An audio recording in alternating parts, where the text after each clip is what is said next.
seguida nós vamos ouvir a irmã Damares que vai cantar, mas antes vamos nos alimentar da boa palavra de Deus. Receba aplaudindo bem alto a Jesus, ao nosso querido amigo pastor Djalma Puri. Aplauda bem alto ao Senhor Jesus.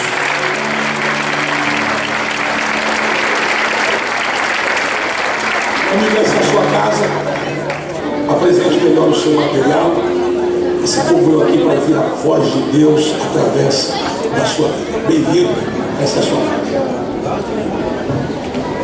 A paz de Cristo, igreja. Que honra e privilégio para mim estar aqui com os amados irmãos. Eu não vou pedir que você fique de pé muito tempo, não. Poder sentar em nome de Jesus. Eu falo com você sentadinho mesmo, é mais confortável, né? Eu sinto bem isso. Bom, deixe-me já de antemão agradecer, né, ao pastor Jackson, a sua esposa Kênia, que doutora Elma Cunha, que para mim é mais do que uma doutora, amiga, foi minha professora na universidade. Ela de vez em quando dá aula lá na universidade, lá na Flórida, e ela, eu considero ela como se fosse uma mãe para mim, né, pela consideração que eu tenho ela, de carinho que ela tem. Então ela mandou um grande abraço para vocês, né? Eu tenho que passar de culto, o pastor Silas também mandou um abraço, né? Eu quero que vocês saibam que o vosso pastor é muito amado do nosso ministério. Nós temos um carinho muito grande por ele, não só pela pessoa dele, da esposa, mas também das mensagens que ele já tem liberado para nós lá, sempre uma palavra profética, poderosa, e ele é uma referência para muitos pastores que são mais novos, como eu. Não entendi porque que alguns riram, mas tudo bem, não tem problema nenhum, né? Então eu estou muito feliz de estar aqui. Obrigado, pastor Jackson. Eu sei que assim, receber um pastor pela primeira vez na igreja é sempre uma tensão, né? Então o pastor que está vindo e o pastor que está recebendo. Eu sei como é isso, porque fui pastor 15 anos. Fui pastor 15 anos da Assembleia de Deus Vitória em Cristo. Fiquei 10 anos pastoreando a nossa igreja em Bangu. Alguém conhece Bangu aqui? Isso, o lugar mais fresquinho lá do Rio de Janeiro, né? Quando vai medir calor, mede em Bangu, assim funciona, né? Vamos ver se está quente, aí vai lá em Bangu põe um termômetro, né? Então, Bangu, pastorei por 10 anos, Bangu, abri a igreja do zero, né? Fui eu mais 3 famílias para lá, na época do pastor José Santos. Nós abrimos ali a igreja, foram 10 anos ali, deixei uma igreja linda de 800 membros, para a glória de Deus, fazia 3 cultos na segunda-feira, um lugar que cabia menor que esse aqui. Aqui cabe quantas pessoas, pastor, sentado? 700 pessoas, bem menor do que isso aqui. Lá cabiam 320, 330 pessoas, mais ou menos, né? Nós fazíamos ali 3 cultos na segunda-feira. Daí o pastor Silas assumiu. Assim que ele assumiu, eu já morava na Barra da Tijuca, e ele, percebendo que de repente eu seria mais útil na Barra da Tijuca, me levou para a Barra da Tijuca. Eu peguei uma igreja com 36 pessoas, dividida, 16 me queria, 16 não me queria, 18 me queriam, 18 não me queriam, 18 queriam me botar para fora, 18 queriam me aceitar. Mas graças a Deus, ali depois de um tempinho, 5 anos que eu passei ali, tiramos a igreja de um lugar menor, cabiam 120 pessoas, para um lugar agora de quase 400 pessoas, né? Onde nós temos já 400 membros, e agora ficou um pastor jovem, o pastor Paulo Vieira, que me substituiu por causa desse livro aqui, né? Esse livro, na verdade, é a minha tese de doutorado. Ele é a culpa de eu estar viajando por aí, a culpa das minhas filhas ficarem ligando para mim todo dia pelo WhatsApp. Papai, cadê você? Papai, cadê você? Ainda não acostumaram ainda, o pai todo dia em casa, e agora o pai viajando. Mas estou há 5 meses viajando. Por causa desse livro já fui ao Canadá, Suíça, Bélgica, norte do Brasil, sul, Luxemburgo, enfim, acho que eu já viajei mais nesses 5 meses do que a minha vida inteira. E por que isso está acontecendo? Porque eu acho que Deus me deu uma coisa muito interessante. Vocês vão poder julgar isso hoje. Eu fiz o meu mestrado em liderança pastoral, porque assim que eu saí da Barra da Tijuca, eu saí do Bangu e fui para a Barra, o pastor Silas assumiu e disse: vocês que são os pastores mais antigos, apesar de eu ter assim cabelo branco, né? Você dá para perceber que eu tenho uns 20 e poucos anos, mas esses pastores mais antigos, segundo ele, iam treinar os mais novos. Nós temos muitos pastores novos lá. Então eu comecei a estudar, fiz o meu mestrado voltado para a liderança pastoral. Aprendi ali o coaching, dali me formei em Master Coaching.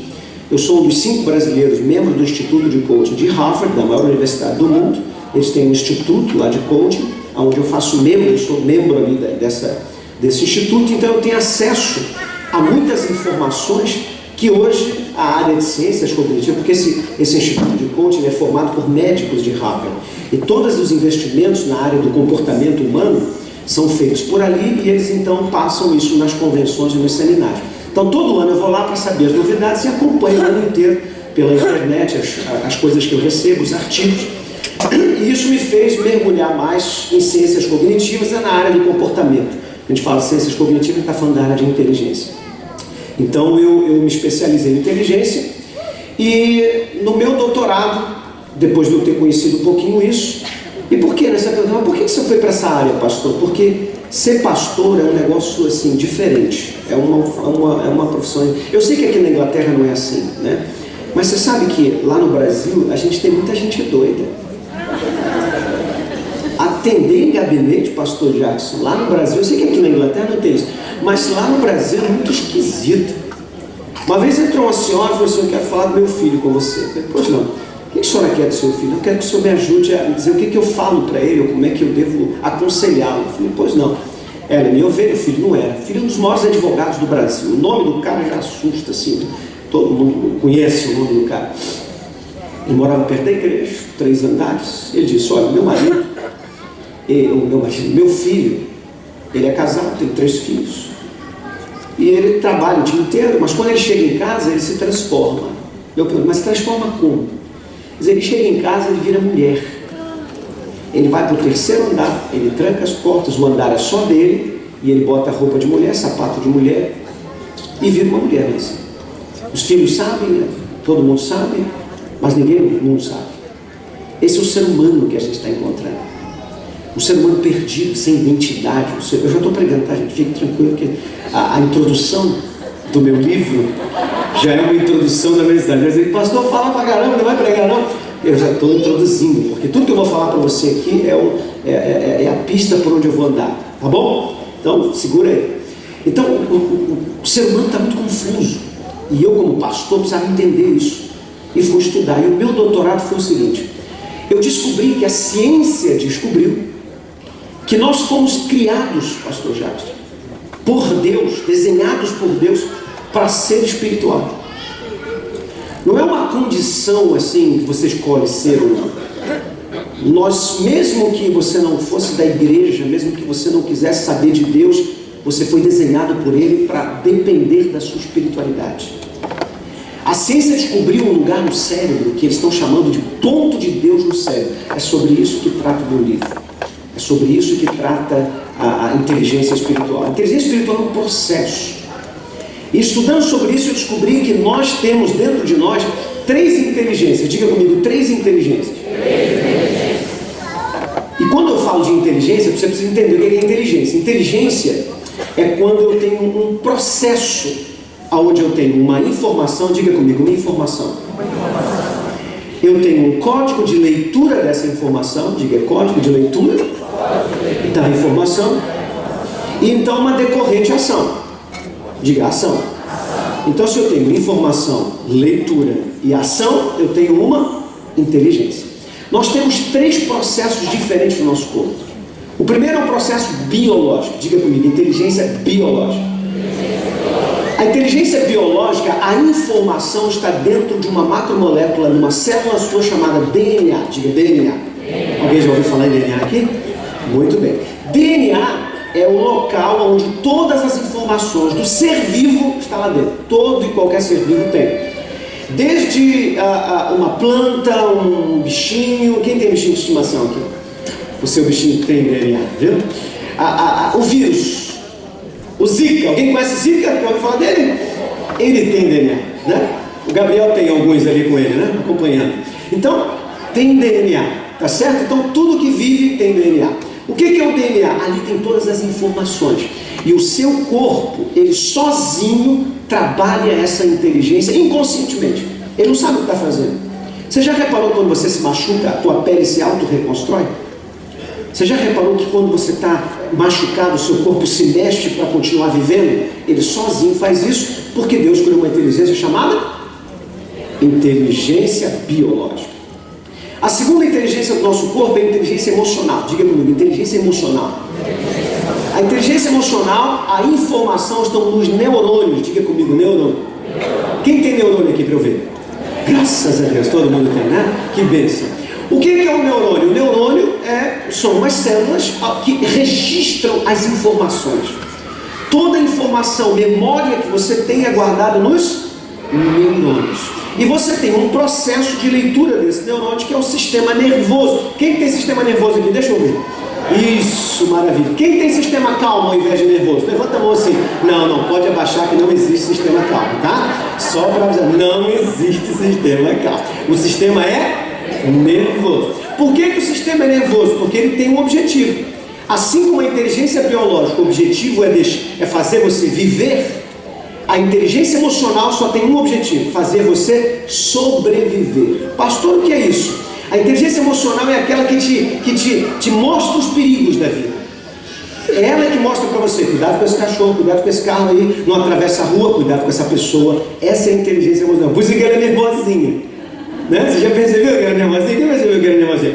Por quê? Porque ela tem que te deixar nervoso para você ficar vivo. Esse é o papel da inteligência emocional. Queridos, se Deus tivesse nos criado somente com essas duas inteligências, nós seríamos iguais aos animais. Sim ou não? Porque os animais têm essas duas inteligências.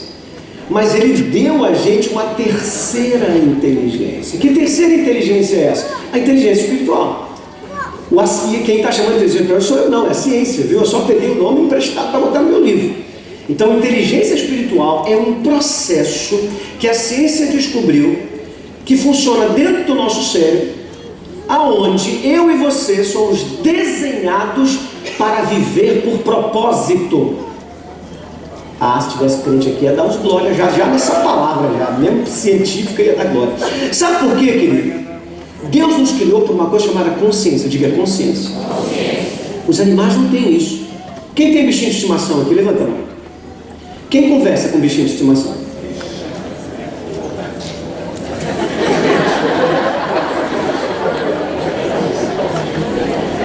Sinto informar a você que eles não te entendem nada. Eles não entendem absolutamente nada do que você fala. Pastor, não fala isso, pastor. Porque eles ficam olhando para mim e ficam aqueles olhinhos tão bonitinhos, mas eles não entendem nada. Tem gente que já nesse momento da mensagem já fica com raiva de mim, né? Uma vez eu preguei em Joinville e teve umas senhoras que me cercaram quando acabou tudo. Elas me cercaram, eu estava saindo, eu disse: para aqui. Eu falei: pois não. A gente está se reunindo aqui para dizer para o senhor que os cachorros de Joinville entendem aquilo. Só de Joinville, então, né? Aqui ninguém entende, não, né? Nenhum cachorro entende, não. Então, eles não entendem. Por que não entendem? Não foram criados para isso. Mas lá no Jardim do Éden, Deus soprou nas nossas narinas. Quando Ele soprou nas nossas narinas, Ele introduziu em nós um elemento físico, não é espiritual, porque aquele sopro não é espiritual. Aquele sopro não é um vento que bateu na gente e induziu a gente a gostar de Deus. Não é isso. Ele criou um mecanismo. Se você entender isso, o tálamo da gente, que é uma parte do cérebro, o tálamo, 70% dele é direcionado a esse módulo espiritual e 30% ao módulo emocional. Que significa o seguinte: você foi criado para viver por propósito e não por emoção. Você não foi criado para viver pelo medo, para viver pela ansiedade, para viver pela angústia. Por que o ser humano hoje vive em crise? Porque ele vive pelas emoções. Ele é guiado pelo medo, ele se mexe porque ele é assustado. Mas graças a Deus que há 12.000 anos atrás Deus enviou Jesus Nazaré. E o papel de Jesus Nazaré é esse. Quando se pergunta, o que é salvação? Salvação é quando Jesus desceu à terra para trazer o governo de Deus de volta para o seu Pai. E o que é o governo de volta ao Pai? É Deus podendo me controlar. E como é que Deus me controla? Pelo propósito. Deus me dá uma direção para eu seguir. Então, se eu viver pela emoção, eu estou vivendo pelo quê? Pela sobrevivência. Eu vou viver pelo medo. Eu vou viver pelo pavor. Por isso as relações não funcionam, por isso nada funciona. Para você funcionar, você tem que viver por um propósito, por um chamado. Você tem que viver pela direção de Deus para a sua vida. Se você entender isso, e é isso que eu quero mostrar a você essa manhã aqui. Se você entender isso, vai ter paz na sua vida, vai ter alegria na sua vida, vai ter uma vida espiritual que vai fazer você viver diferente. Sucesso e felicidade vem disso. E isso a ciência está descobrindo agora. Eu tenho sido contratado para falar para times de futebol, para empresas. Por que isso? Porque eles já cansaram de ficar falando sobre inteligência emocional. E ela não vai mudar. Ninguém muda inteligência emocional. Por que não muda inteligência emocional? Porque o papel dela é esse, é me assustar. O papel dela é me segurar para me proteger. Então eu não vou mudar, não adianta eu contar até 10, 1, 2, 3, 4, 5, 6, 7, 10. Temos que ensinar, abraçar poste, abraçar árvore, respira fundo, vai para o espaço, não adianta nada disso. O que muda a pessoa é a palavra, o que muda é a pessoa que ela tem na cabeça, o que muda a pessoa é a informação que ela tem na cabeça. E como é que Deus fez isso? Se ele quisesse mudar somente por um sopro, lá do céu ele soprava. Mas o que ele fez? Ele mandou a palavra até nós. Como é que Jesus é apresentado na Bíblia? João apresenta como? O verbo se fez carne. O que é verbo? Logos. O que é logos? Logos não é palavra no sentido de letras juntas. Logos é ideia. É ideia, pensamento. O que João está dizendo é o seguinte: o pensamento desceu até nós, a vontade soberana de Deus, o Criador, desceu até nós. E ela desceu para quê? Jesus fala: eu sou a luz do mundo. Luz no hebraico é conhecimento, trevas é ignorância. Então Jesus veio para nos dar conhecimento. Luz é transferência de energia. Então ele veio transferir conhecimento da mente do Pai para a minha mente. Quem está entendendo isso? Amém. Como é que João Batista apresenta Jesus? Ele diz assim: arrependei-vos, porque é chegado o reino dos céus. O que é a palavra arrependimento? A palavra arrependimento é a palavra metanoia no grego. São duas palavras gregas juntas. Meta e nous. Meta é expansão, não usa inteligência. O que ele está dizendo? Amplie a inteligência de vocês com a nova informação, as boas novas, a palavra que vai descer, vai entrar na sua mente e vai mudar toda a estrutura de pensamento. Então Deus nos guia e Deus nos dirige pela informação. Ninguém vai ficar mais espiritual na vigília. Ninguém vai ficar mais espiritual pulando. Ninguém vai ficar mais espiritual rodando. Você fica espiritual quando vê o culto da palavra, quando vê a escola dominical, quando vê ao ensino da casa, aquilo que você aprende, quando você lê essa Bíblia e põe na sua mente. Você sabe qual é a diferença de informação e conhecimento? Você sabe que a Bíblia diz assim: o meu povo erra por falta de conhecimento. Você sabe o que significa a palavra conhecimento? Ciência. E sabe o que é ciência? Ciência é coisas testadas. Então, conhecimento significa que você não tem informação. A Bíblia não diz que o meu povo erra porque não tem informação. Não, a gente tem a informação, nós só não praticamos. O erro do povo de Deus é não praticar a palavra, não é não ter a palavra. O diabo não tem medo de quem anda com a Bíblia, o diabo tem medo de quem vive a Bíblia. O diabo não tem medo de quem comprou a Bíblia grande ou menor, pequena, ou em inglês ou em aramaico. Ele não tem medo disso. Ele tem medo daquele que recebe a palavra e vive a palavra por um propósito, por um chamado. E aqui eu vou então começar a pregar a mensagem que eu vim pregar para vocês. Isso foi só a introdução, para você poder entender o que me tirou da igreja. Esse livro tem mudado a vida de muita gente. Esse livro aqui não é do pastor ali, da esposa. Mas uma senhora comprou esse livro para a filha. Eu tomei um susto, que foi o lançamento lá na sede. 6.000 pessoas. Vendi quase 600 livros num dia só. Minha mão quase quebrou, tanto assinar. Uma senhora comprou e deu para a filha, que ela queria passar um concurso público para Tribunal do Estado. Falou: pastor, eu vou levar para ela ficar mais inteligente. Eu falei: Jeová me guarda, não tem nada a ver isso. Isso não é um livro jurídico. Ela deu um livro para a menina, mas deu certo. Ela 3 vezes tentou o concurso, não conseguia. Sabe por quê? Por uma coisa chamada sabotagem. Sabe o que é sabotagem?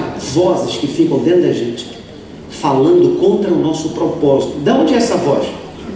Da inteligência emocional, da alma, dizendo: você não vai passar, você é pobre, você nasceu no lugar errado, Você nunca vai precisar, isso é para gente rica. Isso aí já é mandado.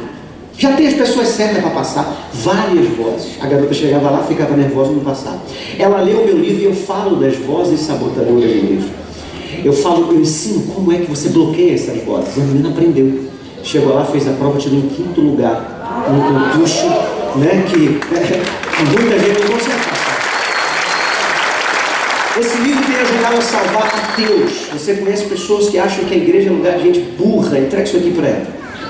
Não sei se tem um hospício aqui na cidade, mas se ela não vier à igreja, você vai dizer que ela no hospício, porque ela vai ficar louca com o que ela vai ler aqui nesse lugar.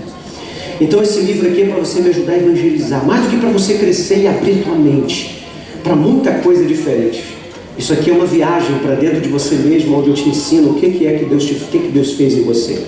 Hoje eu quero pregar sobre um jovem que para mim é um dos que a inteligência espiritual mais se despontou, mais se evidenciou. É tão evidente isso que o meu pastor, Silas Malafaia, escreveu um livro sobre inteligência espiritual, analisando a vida desse homem que é Davi. Eu quero falar um pouquinho desse processo, quero falar um pouquinho do que eu vi na vida dele. E Deus colocou no meu coração 4 palavras proféticas para eu liberar aqui essa manhã. Tem umas 4 pessoas que querem receber, graças a Deus, quando eu não vim aqui à toa, né? Graças a Deus. Então, Deus colocou no meu coração liberar 4 palavras proféticas. Posso fazer isso? Quem vai receber aqui essa manhã? Então deixa eu ler o texto contigo, onde a gente vai se basear nisso aqui. 1 Samuel, capítulo 16, a partir do versículo 11.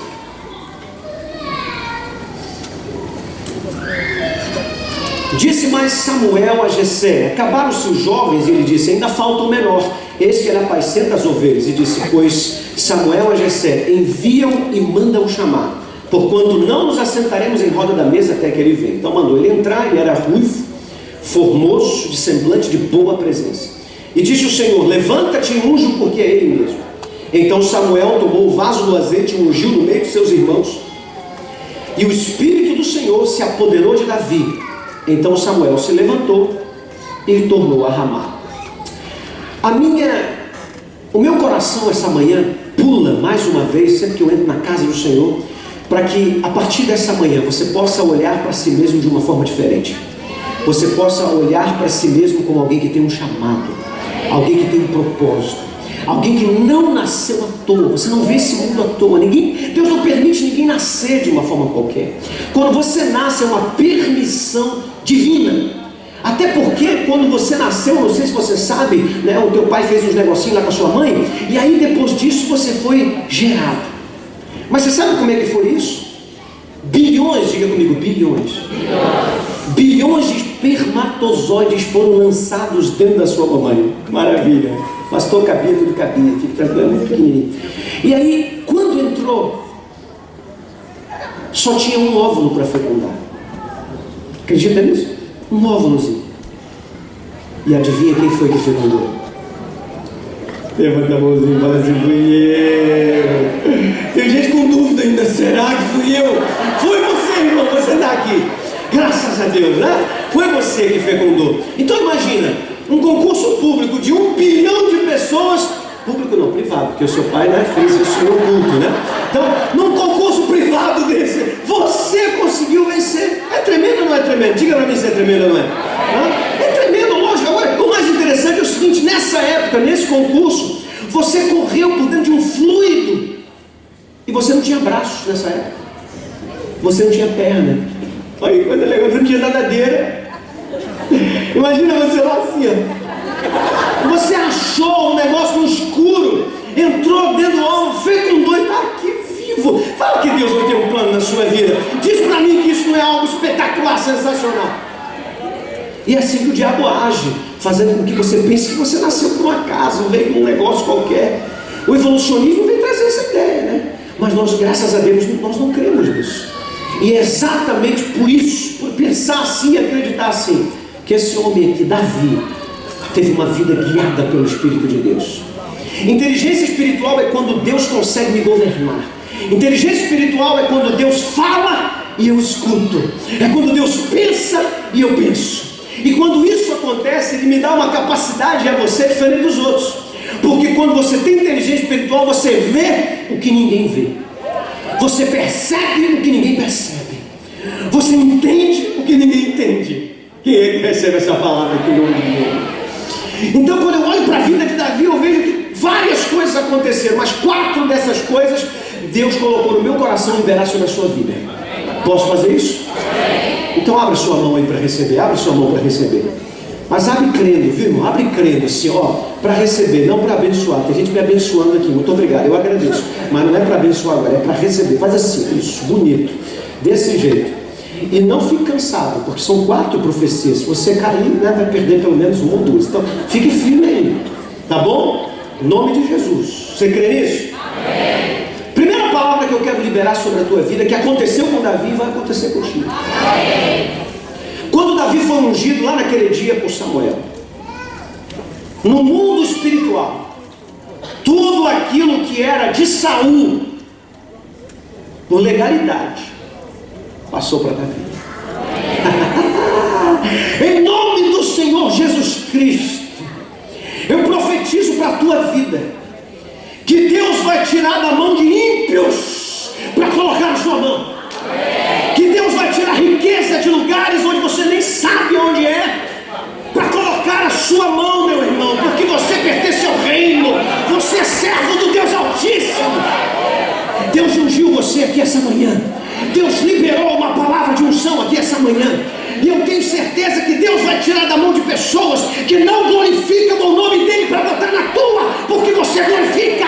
Está tirando da mão de gente que não dizima, não entrega o seu dízimo, para colocar na tua mão, que é dizimista fiel da casa do Senhor. Eu libero essa palavra em nome de Jesus. A segunda coisa que eu libero sobre a tua vida é que Davi, quando recebeu a unção, ele era jovem, um menino. E você presencia uma cena interessante na palavra, quando diz que o pai mandou ele levar comida para os irmãos. Segura a mão aí, não cansa não, hein? Ele chega lá e ele se depara com guerreiros que se tornam meninos diante de um gigante. Mas eu vou liberar uma palavra para você aqui hoje, que o que aconteceu com Davi vai acontecer com você.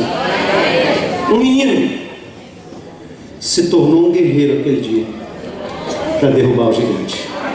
Eu profetizo em nome do Senhor Jesus sobre a sua vida, que a partir dessa manhã Deus começa um momento, um ciclo novo de crescimento na tua vida tão poderoso, que você vai deixar de ser menino espiritual, se é que você é, que você vai deixar de ser menino espiritual, emocional, pessoa assustada, com medo, para viver pelo chamado e propósito de Deus na sua vida. Eu profetizo em nome de Jesus que Deus vai aumentar a tua espiritualidade a um ponto tão grande, que a tua mente seja a mente de Cristo, que a sua cabeça seja a cabeça de Cristo, que os teus olhos sejam os olhos do Pai, e não os olhos assustados de um menino infantil diante dos problemas da vida.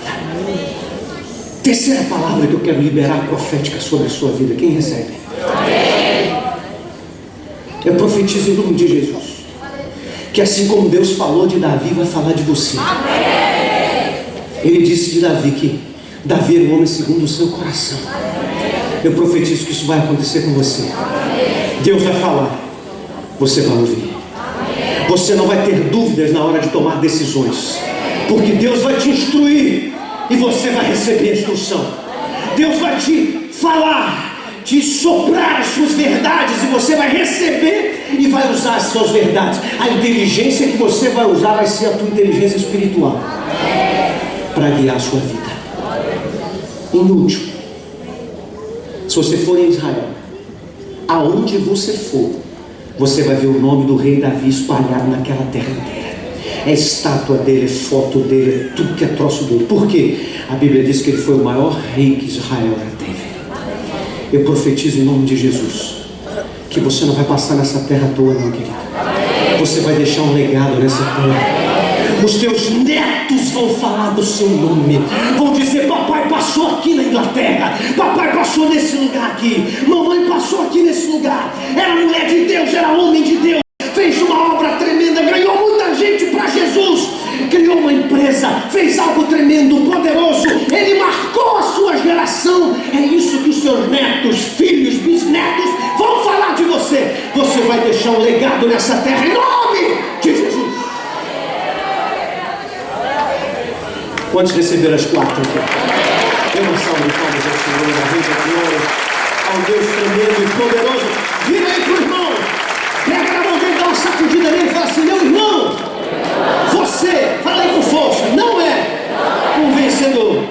Isso.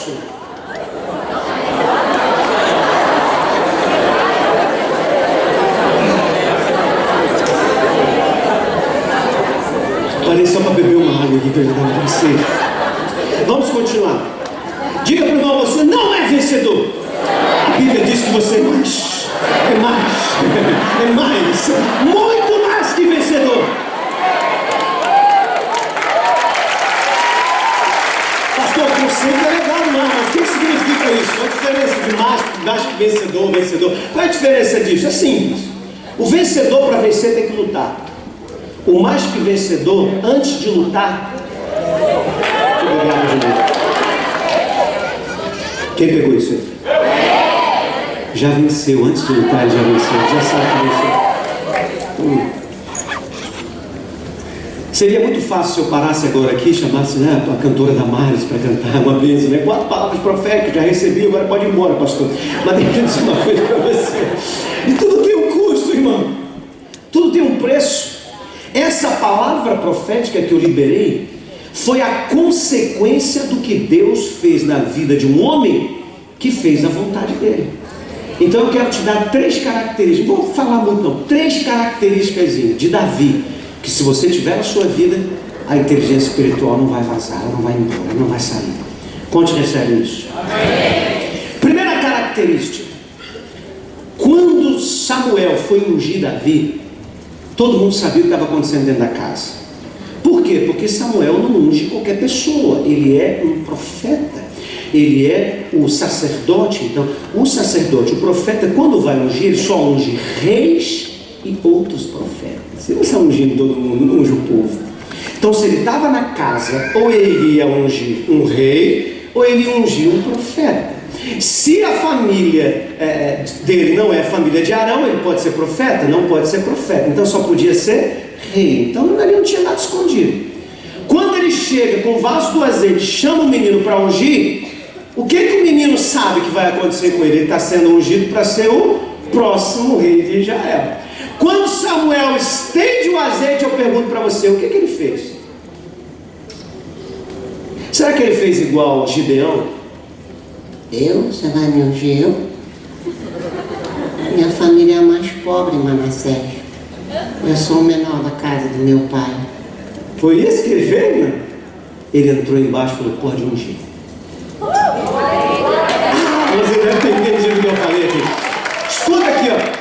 Primeira coisa para você receber milagre, unção de Deus, graça, misericórdia, crescer, avançar, subir, é acreditar que é para você. Eu conheço muita gente que a gente acaba de pregar, da crente que ela recebeu, ela procura a gente no final e diz assim: pastor, que palavra, ó. Pena que fulano não estava aqui, porque essa mensagem era pra ela.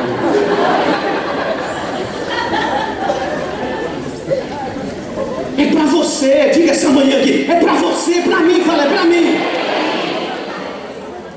Eu quero que você nesse momento aponte, pega aí o dedo indicador, e aponte para a pessoa que você acredita que essa manhã vai receber uma coisa grande de Deus aqui essa manhã. Aponte aí, 1, 2, 3, já aponte para ela.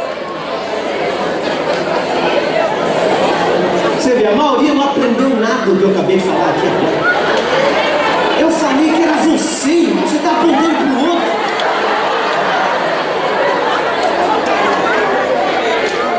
Deixa eu dizer uma coisa para você. Você sabe o que é a inteligência? A inteligência é um processo rápido de leitura e ação. Se você não tomar cuidado, isso que você fez agora, porque tem um coração bom e quer que o outro seja abençoado, então você aponte para a pessoa que vai ser abençoada. Na vida você faz igual. Ao invés de você buscar a bênção, você vai buscar para os filhos. Ao invés de você buscar a bênção, você vai buscar para o amigo, para o patrão, para o outro. E você se esquece que a luta é por você. que Deus, quando unge, Ele unge você para uma ação e para uma função. Então, o primeiro passo, ninguém que não é abençoado pode abençoar os outros. Então, primeiro você tem que ser abençoado para depois abençoar alguém. Você já viu alguém que não é abençoado abençoando alguém? Alguém duro emprestar dinheiro para alguém? Nem para ele mesmo. Toma aqui emprestado, meu filho, bota aí no bolso. Ele não pode fazer isso, ele é doido. Você já viu alguém botar a mão em cima da cabeça e orar por ele mesmo? Está abençoado em nome de Jesus. Recebe! Já viu alguém fazer? Não faz, porque você é doido. Então, em nome de Jesus, a bênção tem que ser para você. Você tem que receber primeiro. Amém? Uma vez eu ouvi, numa das aulas lá da universidade, um negócio interessante de um cara que estava pescando. E ele só pegava peixe pequeno. Só pegava peixe pequeno. E aí ele foi e olhou para o lado e tinha um senhor, um velhinho. E o velhinho só pegava peixe grande, mas o velhinho jogava peixe grande fora, ele não ficava com peixe grande. Aí aquilo deu uma crise na cabeça do cara, o cara foi lá perguntar ao velhinho, moço, tá mesmo aí? Porque eu fico louco assim para pegar um peixe grande, mas eu pego o pequeno, tem que jogar fora, só pego o grande e joga fora. Aí ele abriu a mochilinha dele, puxou a frigideira e falou, os grandes não cabem na minha frigideira, eu tenho que jogar fora. Vira para o irmão que está do lado e fala assim, o pastor Djalma veio aqui hoje para aumentar o tamanho da nossa frigideira. Fala aí para o irmão, assim, ele veio para aumentar o tamanho da minha frigideira. Irmão, se a tua frigideira não aumentar, você não crê que Deus pode fazer coisa melhor para você.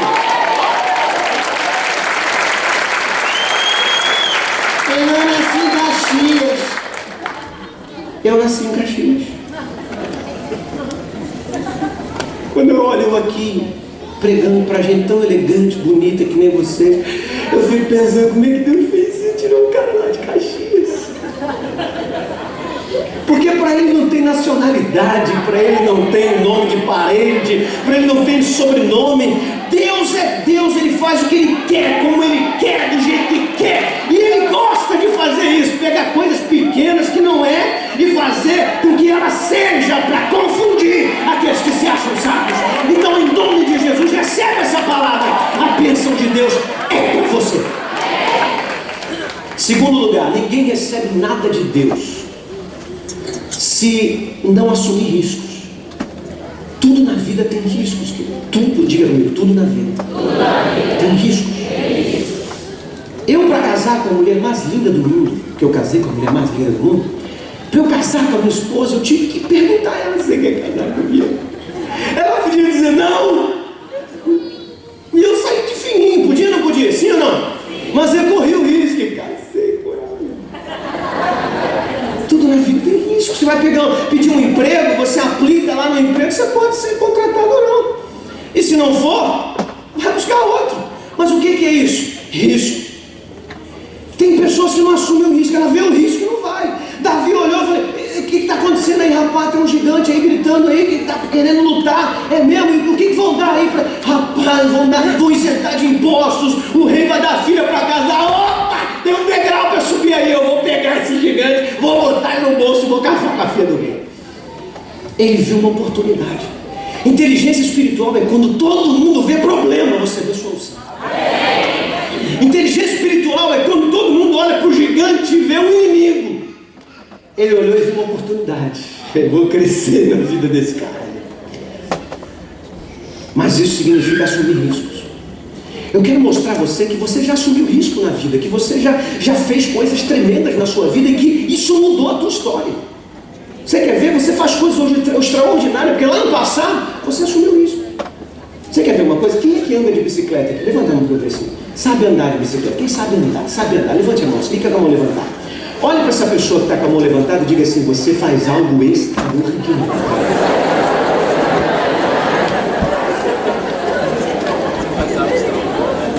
Mas alguém trouxe esse narigudo para falar para a gente, esse cara é doido. Por que é algo extraordinário? Você já parou para pensar que a bicicleta ela foi projetada para cair se ela ficar em pé sozinha? Se você pegar a bicicleta e você colocar ela em pé sozinha, largar, ela cai.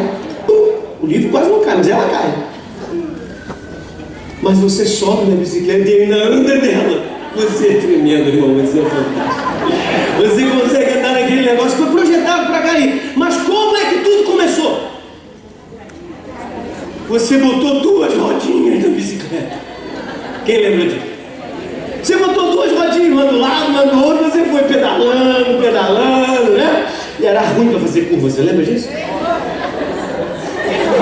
Devagarzinho para rodar com aquilo, era horrível. Aí um dia você falou assim, quer saber de uma coisa, eu vou aumentar o meu risco. Eu quero usufruir mais dessa bicicleta, eu preciso aumentar o meu risco. Aí o que você fez? Tirou uma rodinha, só uma só. Foi uma maravilha, só uma rodinha já foi uma bênção. Porque quando você achava que ia cair, você se jogava pro lado da rodinha, né? Só fazia a curva para um lado só, lembra? Era só pro lado contrário da rodinha, porque a rodinha segurava você. Você aumentou o grau do risco e aí se expôs mais, mas ficou melhor. Até o dia que você falou assim, quer saber? Chega das rodinhas. Eu vou andar sem rodinha. Mas você não chegou assim e tirou a rodinha e saiu andando, não. Você chamou gente para te ajudar. O pai, a mãe, o irmão, o amigo. Foi? Você pediu alguém a segurança. Você lembra qual foi a palavra que você mais falou para essa pessoa? Não solta não, e não solta não, e não solta não. Quem lembra disso? E como é que você descobriu que estava andando? Porque na hora que você perguntou, está segurando, e falou, tô. A primeira queda sua.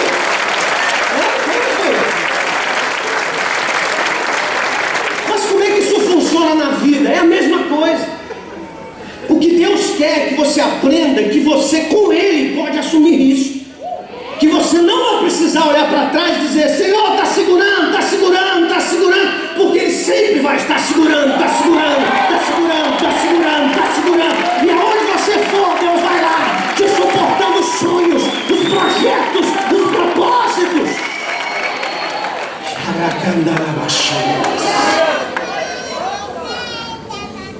Assuma riscos, porque só assumindo risco que a gente chega mais longe.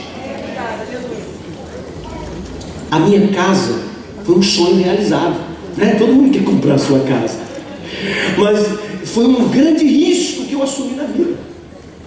Eu recebi uma empresa londrina que queria fazer um projeto no Brasil. Eu tinha uma empresa de consultoria, eu sou economista daí. Então o meu negócio era de economia, então eu tinha uma empresa, eu era consultor do Bradesco, da Sul América, consultor de empresas. E nessa consultoria eu desenvolvia produtos de seguro. E uma empresa queria comprar um produto no Brasil que não tinha seguro. Então ela precisava que alguém do mercado financeiro brasileiro desenhasse o seguro, um projeto de lei, depois trouxesse aqui no Lloyds para convencer as resseguradoras a tomar o risco. Nenhuma seguradora topou o projeto. Nenhuma delas. Bateram lá no meu escritório. Escritório pequenininho. E aí o pessoal perguntou, vem cá, você acha que é possível fazer? Eu falei, lógico. Com certeza. O cara que levou ele no escritório, me falou, eu estou com um minuto na reunião. Vem cá, levou no cantinho. Falou assim, como assim? Não é mais fácil você dizer que vai tentar? Eu falei, se eu disser que vou tentar, eu vou embora. Ele falou, para outro país, meu filho. Eu vou fazer. Eu falei, você é louco? Eu não sou louco. Se alguém vai fazer, se alguém sou eu. Vira uma pessoa que está do seu lado e você, é assim que se faz. Só tem uma vaga para promoção lá no meu emprego. Não tem vaga nenhuma, promoção é minha. É assim que a gente faz. Vou participar de um concurso, 2 vagas. 2 não, uma já é minha. A outra você pode procurar ali, correr atrás. Quem está entendendo isso? Davi olhou para o gigante e falou, isso é meu. Ninguém vai pegar mais. Ninguém luta com ele, eu vou lutar. Sim ou não? Assumir isso. Eu falei para o cara, eu faço. Quanto é que você cobra? 5 milhões de dólares. 5 milhões de dólares? Não, mas é muito. Falei, então pode ir embora, velho. Contrata outro. Baixinho abusado, né? Contrata outro. Se não quiser, tudo bem. Meu sócio concordou, falei, acabou. Não, aí começaram e-mail para cá, e-mail para lá, fechou. 3 milhões e meio de dólares. Eu vim aqui, me botaram numa mesa com um monte de londrinos, inglês na verdade, né? E eu tinha que explicar em inglês o projeto com o meu inglês CCA. Mesmo americano, né? Tinha uns caras que eu não entendia nada do que eles falavam. Eu dizia assim, aham.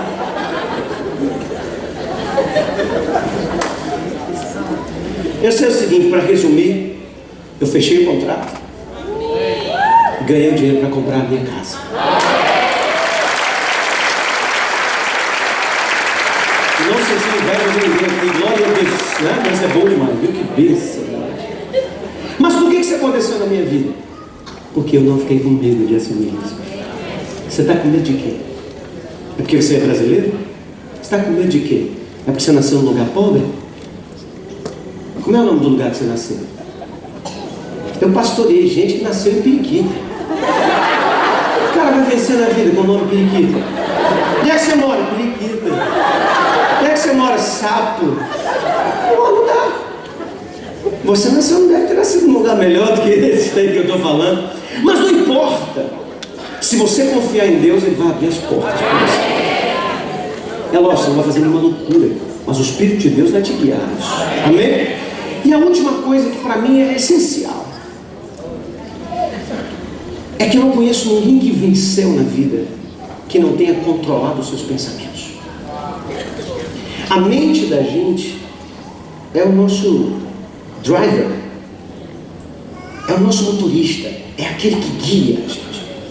Tudo que nós fazemos por um resultado de um pensamento da nossa cabeça. Então você não pode permitir que qualquer coisa entre na sua cabeça. Você tem que deixar entrar só aquilo que interessa. Por isso que a palavra de Deus diz que no momento em que Israel estava sofrendo muito, no momento que Israel tinha muito problema, o escritor disse o seguinte: quero trazer à memória só aquilo que me traz perturbação. Foi isso que ele falou. O que ele disse? Quero trazer à memória só o que me dá. Por que é o que me dá esperança? Porque o que é esperança? Esperança é esperar alguma coisa que eu quero. Esperança é propósito. Então quem espera por um propósito vive por ele. E quem vive por um propósito não se perde no caminho da vida. A mente da gente é que direciona. Dr. Mike Mondock uma vez disse isso.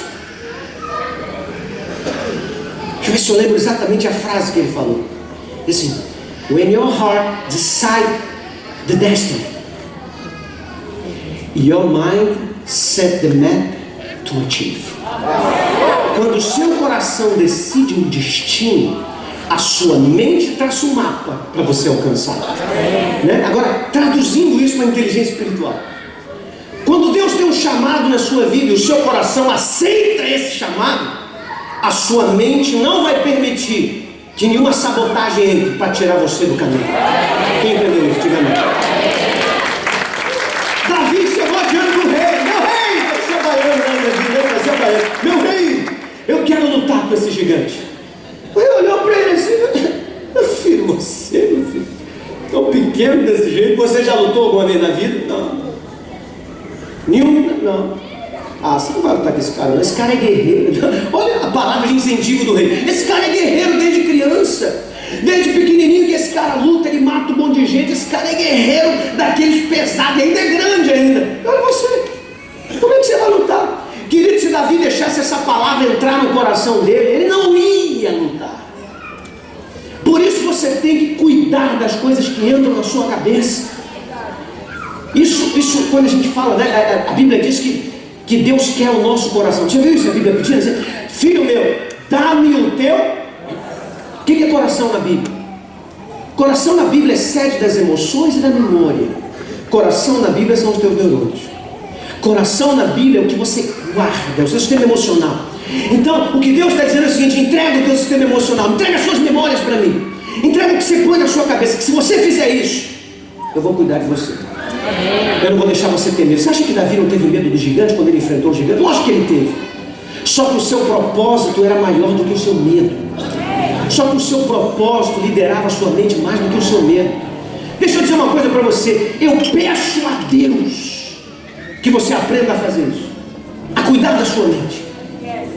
Porque o diabo, ele é especialista em nos frustrar, em nos trazer palavras de derrota. Ele é especialista nisso. Ele tem a palavra certa para destruir o teu caminho, para desanimar você, para parar o teu ministério, o teu chamado, a tua vida. Mas Deus tem a palavra certa para te levantar, tem a palavra certa para te transformar, tem a palavra certa para mudar a sua vida. Então guarde, eu me lembro que eu fazia faculdade e saía de uma universidade que ela era uma universidade que ficava longe da onde passavam a maioria dos ônibus. Então só tinha um ônibus que passava em frente à faculdade. A gente saía 10 horas, o ônibus passava 10h15, não podia atrasar. Então eu vinha correndo, parava no ponto, aquela mochila pesada da universidade, esperava o ônibus e quando ele chegava eu fazia sinal e o ônibus tinha que parar. E muitas vezes o motorista vinha com o ônibus, quando chegava pertinho ele freava, quando o ônibus ia parando ele olhava para a gente e dizia: tá cheio. Então, quantas vezes eu falei: Jesus, abençoa a vida desse motorista, guarda a família dele, a casa dele. O pior é quando ele chegava reduzido, ele...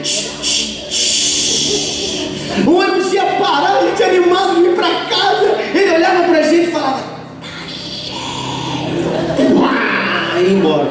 E nunca eu orava pela sogra dele para poder ir embora na casa dele todo dia. Mas eu aprendi isso para a minha vida, sabe? Eu carrego isso para a minha vida. Eu aprendi o seguinte: que quando eu venho para a casa do Senhor e eu como da sua palavra, do seu alimento, quando eu recebo as palavras de Deus para a minha vida, eu faço ela funcionar no meu coração, trazendo para mim esperança, trazendo para mim o meu propósito, confirmando que Ele me ama, que Ele cuida de mim, que Ele me guarda. Sou eu agora que digo para o diabo, quando ele quer parar o meu ministério, quando ele quer me parar, quando ele quer me desanimar, sou eu que digo para ele: diabo, não posso parar não, meu coração está cheio de Deus. Meu coração está cheio de Deus. E hoje eu tenho viajado o mundo para levar essa palavra de ânimo, de vitória, de sucesso, porque Deus nos desenhou para o sucesso. E eu tenho feito uma oração, pastor Jacques, para eu terminar a minha participação. Eu tenho feito uma oração para Deus levantar nas igrejas, como eu vi aqui hoje nessa manhã. Temos outras igrejas, crentes animados, não gente derrotada que chega na igreja quase arrastada. Culto hoje, né? Tem culto hoje. Eu peço a Deus para levantar crentes chihuahuas. Você conhece o chihuahua, não conhece? Você já viu aquele cachorrinho desse tamanho assim, querido? Desse tamanho o bichinho, mas é animado. Ele é desse tamanho, mas ele corre atrás de pneu de bicicleta, pneu de carro. Ele vê o caminhão passando e ele vai atrás. Eu peço a Deus crentes assim na igreja, que o pastor fala: irmão, vamos vir para cá de manhã. Eles chegam na igreja, crente animado, irmão, que não desanima, que não tem medo. Não pode, ele pode ver coisa grande, pequena, ele faz. Só porque ele tem que botar para fora a alegria dele. O pastor pode chamar a qualquer hora para fazer qualquer coisa, ele está animado para fazer. É crente assim que o reino precisa. Aquele cachorro, eu tenho um amigo que tem um cachorro desse. Uma vez eu fui visitar ele na casa, o cachorro veio, irmão, ele nem tem rabo, o cachorro. O bichinho balançou o cotoco assim pro dono dele. Deus não quer crente que fique reclamando porque não tem um braço, porque não tem uma perna, porque não fala direito, porque isso, porque aquilo. Deus te usa do jeito que você é. Deus te usa do que você tem. Deus te usa do lugar que você nasceu, não importa. Ele te usa. Ele te usa. Ele te usa. Chihuahua, o cachorro que me inspira. Mas eu peço a Deus: Deus, não deixa crente gato na igreja, que o gato só para miar já é desanimado.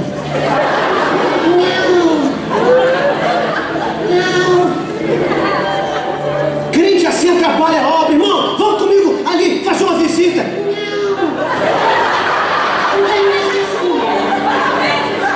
Vamos evangelizar, mas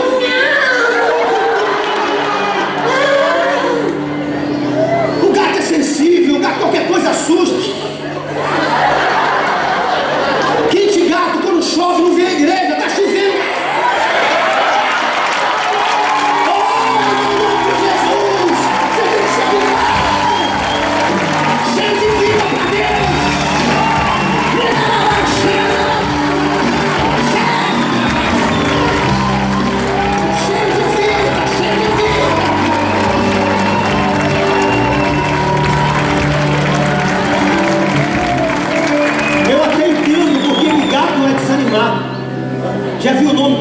gato? Mimi. Fifi. Como é que vai animar isso, pastor Jair? Quem tem gato aqui? Gato? Como é o nome da sua gata? Hã? Alfie. Alvin. Como é que se vai animar o gato? Alvin. Você já viu alguém botar gato para tomar conta de casa? Não põe. Alvin, pega aquele ladrão. Alvin, bandido está entrando na casa. Alvin, não vai, não pega. Agora o pessoal bota o quê? O que o pessoal bota? Cachorro, já viu o nome de cachorro? Ralph. Não é Alvin. Ralph. Rex. Mike Tyson. O bandido só de ouvir, pega Mike Tyson. O bandido já corre. Agora se ele ouvir, Alvin. Ele entra. Se não entrar, ele entra. Então eu deixo essa palavra aqui no seu coração. Viva uma vida animada com Deus. Viva uma vida de inteligência espiritual. Viva uma vida onde o Senhor te guia e não tuas emoções, não teu coração, né? Deus abençoe. Muito obrigado por pegar. Eu quero orar pela sua vida. Posso?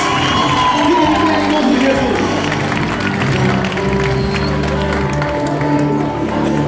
Deixa eu dizer uma coisa para você. Eu não sei de onde você veio, eu não sei como é que você está, eu não sei como é que está a tua casa, eu não sei de nada da sua vida. Mas o meu Deus sabe de tudo que acontece com você, Ele sabe quem você é, Ele sabe o que está passando na sua casa. Eu tenho cuidado, pastor Jackson, de alguns pastores. Eu tenho passado em alguns locais e eu tenho descoberto pastores em crise, pastores em depressão, pastores com burnout, que é um tipo de esgotamento que dá na mente de pessoas que cobram muito de si mesmo. Talvez eu tenha pessoas assim aqui. Estou falando de pastores que é a minha classe. Agora eu sei que tem pessoas aqui que possam estar vivendo isso, dormindo à base de remédio, dormindo à base de calmante, vivendo uma vida desesperada, com cada coisa que acontece lá fora atinge você aqui. Mas você pertence a um reino que é inatingível. Você pertence a um Deus que é inalcançável, é imbatível. Mas você precisa curar isso em você. Eu quero fazer só 2 orações rápidas. A primeira oração é por aquela pessoa que entrou aqui e talvez não tenha ainda um compromisso com Jesus. Eu estava falando aqui para um obreiro aqui da igreja. Tem muita gente enganada dentro da igreja. Tem muita gente achando que basta ter a Bíblia debaixo do braço, que basta dizer que pertence a uma determinada igreja. Isso não muda a sua vida. O que muda a sua vida é se Deus está guiando você. Isso se chama conversão.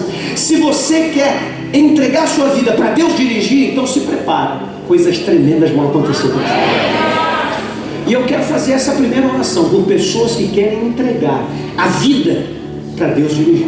Eu não estou perguntando se você é da igreja, não é da igreja. Eu estou perguntando quem quer entregar para Jesus dirigir. E se você está entendendo que quem está dirigindo você são as suas emoções e não Jesus, então seu lugar é aqui na frente. E quando eu digo emoção, eu junto tudo, tá? É a carne, são as tentações, são os problemas. Se é isso que está dirigindo, eu quero você aqui no altar para orar por você. Essa é a primeira oração. E a segunda oração eu quero orar pelos crentes que já são guiados por Deus, mas estão enfrentando lutas. Aí você não precisa vir aqui na frente, não pode ficar em mim que eu moro ali. Eu quero só essa primeira classe aqui na frente. Você pode vir rápido aqui? Você pode vir rápido? Se você sente que precisa ser dirigido por Deus e não pelas emoções, se você tem dificuldade de lidar com as suas emoções, de lidar com o seu eu, você sabe o que é uma crise? Crise é um desalinhamento entre o teu propósito e o teu comportamento. Quando você se comporta de um jeito que é contrário ao que Deus quer para a sua vida, o nome disso é crise. E crise se quebra na beira do altar, com aliança com Deus. Crise se quebra aqui, ó, na beira do altar. Não é ali, não, é aqui, ó. Crise é aqui. É aqui que você constrói a tua identidade. É no altar de Deus. É Deus te dando o governo dele, o Espírito dele sobre a sua vida. Então vem para cá, vem correndo em nome de Jesus. que eu quero fazer uma oração por você.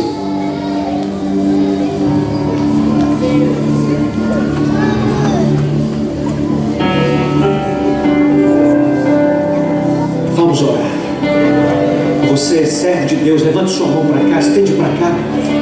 Deus Altíssimo, poderoso, Santo de Israel, muito obrigado por essa manhã cheia de glória, por essa manhã de mover do Teu Espírito Santo, por essa manhã, Senhor Deus, onde o Teu Espírito pegou o coração do Teu servo e trouxe ele aqui no altar, trouxe essa pessoa aqui no altar, trouxe essa mulher, esse homem, e quebrou e moiu o coração e fez ele entender que mais importante do que estar no caminho é ouvir a Tua voz, é ser guiado pelo Teu Espírito.